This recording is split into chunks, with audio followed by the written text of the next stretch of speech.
Matagal na ako'y nag-isip at naghintay. Hi guys! So kakatapos lang ng ulan dito sa Baguio.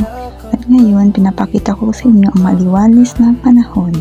So kita nyo naman, di ba? Bundok. So ngayon papakita ko sa inyo ang aking ulam, kampis. Nakailang ulit na akong balik sa aming isla pero hindi ako nakakaulam ng ganito.